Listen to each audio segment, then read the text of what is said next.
क्या आप यकीन करेंगे कि आज भी इस जमीन के नीचे रेत के समंदर में एक ऐसा शहर दफन है जिसकी दीवारें सोने और चांदी की थीं। एक ऐसी कौम जिसके लोग आम इंसान नहीं बल्कि देव हैकल और पहाड़ों जैसी ताकत रखते थे। ये कहानी किसी अफसाने की नहीं, ये हकीकत है।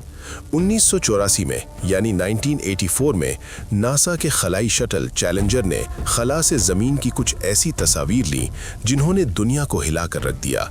उम्मान के वीरान सहरा में रेत के नीचे कुछ अजीब व गरीब सुतून और किले नजर आए। ये वही शहर था जिसे कुरान ने अरम ज़ातुल इमाद कहा, यानी सुतूनों वाला शहर।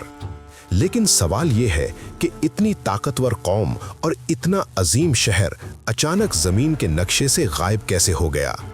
वो कौन सी खौफनाक रात थी जब हवाओं ने पत्थर के महल्लात को रेत का ढेर बना दिया? आइए जानते हैं कौमे आद और शद्दाद की इस जन्नत की कहानी जो उनके लिए जहन्नुम बन गई। ये बात है तूफान नूह के बाद की, तकरीबन 2000 कब्ल मसीह। अल्लाह ने अरब की सरजमीन पर कौमे आद को बसाया। ये लोग जिस्मानी तौर पर इतने मजबूत थे कि बड़े बड़े पत्थरों को हाथों से उठा लेते। इनके पास हर नेमत थी, बागात थे, नहरें थीं और बेपनाह दौलत थी। उसी कौम का एक बादशाह था शद्दाद। उसका गुरूर आसमानों को छू रहा था। जब उसने अनबिया से जन्नत की तारीफ सुनी तो उसने चैलेंज कर दिया कि मैं मरने के बाद जन्नत का इंतजार क्यों करूं? मैं इसी जमीन पर अपनी जन्नत बनाऊंगा। शद्दाद ने दुनिया भर से माहिर कारीगर बुलाए। अदन के सहरा में 300 साल तक तामीरात होती रहीं। सोने की ईंटें, जवाहरात जड़े सुतून और दूध और शहद जैसी नहरें। उसने एक ऐसा शहर बसाया जिसकी मिसाल आज तक दुनिया में नहीं मिलती। लेकिन शद्दाद ये नहीं जानता था कि ये जन्नत नहीं बल्कि उसकी कब्र तैयार हो रही है। कौमे आद अपनी ताकत के नशे में अंधी हो चुकी थी। वो अपने हाथों से तराशे हुए पत्थरों के बुतों को पूजते थे। जुल्म और गुनाह उनका शेवा बन चुका था।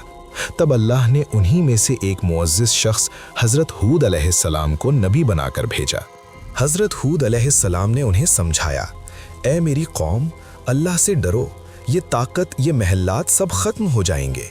लेकिन कौम के सरदारों ने टहकहा लगाया। उन्होंने कहा, ऐ हूद, तुम हमें बेवकूफ़ लगते हो, हमें कौन मिटा सकता है? हमसे ज़्यादा ताकतवर कौन है? हजरत हूद बार बार समझाते रहे लेकिन वो बाज ना आए।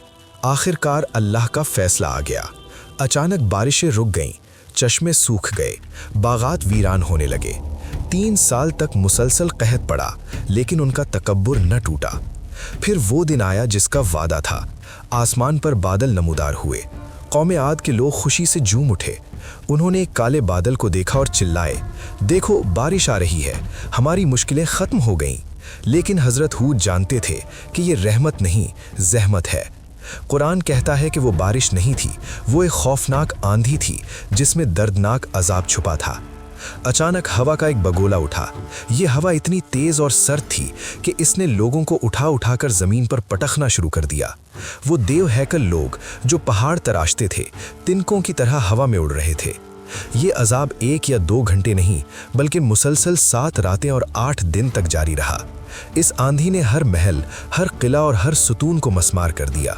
शद्दाद, जो अपनी बनाई हुई जन्नत देखने जा रहा था, अभी दरवाजे पर ही पहुंचा था कि इस आंधी ने उसे और उसके लश्कर को हमेशा के लिए रेत में दफन कर दिया। जब 8वें दिन सूरज निकला तो वहां कुछ नहीं था, न वो बागात, न वो सोने के महल्लात और न वो तकब्बुर करने वाले बादशाह। सिर्फ खोखले तने पड़े थे और हवाएं साएं साएं कर रही थीं। अल्लाह ने हजरत हूद अलैहिस्सलाम और उनके साथियों को बचा लिया लेकिन कौमे आद का नामो निशान मिटा दिया। आज वो इलाका सहराए अहकाफ कहलाता है जहां रेत के नीचे वो अजीम शहर इबरत का निशान बना हुआ है। इस वाक़े की शिद्दत का अंदाज़ा इस बात से लगाएं कि हमारे प्यारे नबी हज़रत मोहम्मद सल्लल्लाहु अलैहि वसल्लम जब भी आसमान पर गहरा बादल देखते तो उनके चेहरे पर फ़िक्र के आसार नुमाया हो जाते कि कहीं ये वही अजाब न हो जो कौमे आद पर आया था। दोस्तों, ये थी कहानी इस कौम की जिसे अपनी टेक्नोलॉजी और ताकत पर नाज था, लेकिन कुदरत के एक फैसले ने उन्हें तारीख बना दिया। अगर आपको ये वीडियो पसंद आई तो लाइक करें और कमेंट्स में बताएं कि अगली वीडियो किस तारीखी वाक़े पर होनी चाहिए। अल्लाह हम सबको तकब्बुर से बचाए। आमीन।